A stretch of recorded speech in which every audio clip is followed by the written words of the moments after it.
संपूर्ण महाराष्ट्रामध्ये ग्राम रोजगार सहाय्यकानं काम बंद आंदोलन केलेलं आहे।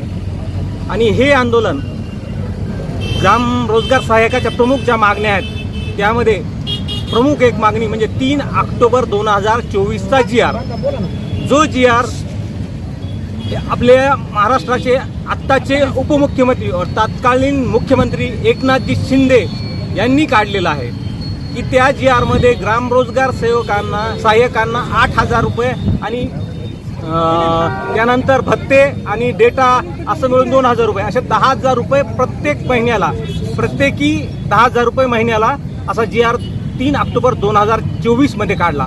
आज जवळपास 18 महिने झाले त्या GRची या शासनानं अंमलबजावणी केली नाही। तसेच ग्राम रोजगार सहाय्यकांना वेतन जे मिळते ते अत्यंत 2.25%, 4%, 6% अत्यंत कमी आहे।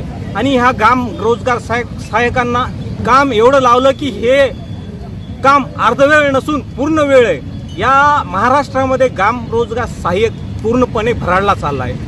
ग्राम रोजगार सहाय्यकाला जे मिळणारं वेतन आहे ते 6-6 महिने, 8-8 महिने मिळत नाही आणि ते त्यांच्या थेट खात्यावर मिळत नाही, ते ग्रामपंचायतच्या खात्यावर जाते। अहो, मजुरांना मिळणारी 312 रुपये मजुरी ही त्यांच्या वैयक्तिक खात्यावर जाते आणि ग्राम रोजगार सहाय्यकाचं मानधन हे ग्रामपंचायतच्या खात्यावर जाते, म्हणजे चोरांच्या हातात जाते।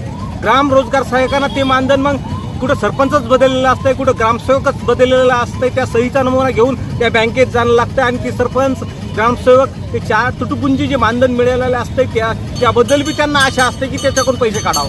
ही शोकांतिका आहे रोजगार सेवकाची। ग्राम रोजगार सेवकांना थेट DBTद्वारे त्याच्या वैयक्तिक खात्यावर मानधन मिळावं। आणि आता फेस ID ही संपूर्ण कामाला लागू केली। अगोदर फक्त सार्वजनिक कामाला फेस ID होती मजुराची, आता वैयक्तिक कामाला बी ID आली आणि वैयक्तिक कामाला ID आल्यामुळे कामं असे प्रचंड वाढले आणि एकटा रोजगार सेवक मोठ्या गावामध्ये कोणकोणत्या ठिकाणी हजेरी घ्यायला जाऊ शकेल आणि हजेरी घ्यायला जाऊ शकत नाही, कारण तो अर्धवेळ आहे। 2 टाईम हजेरी घ्यायची म्हणल्या पूर्ण वेळ पाहिजे आम्हाला।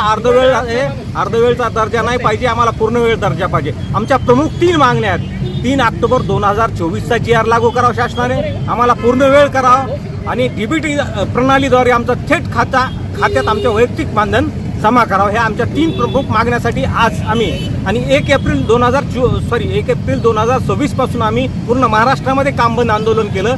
त्या आंदोलनाच्या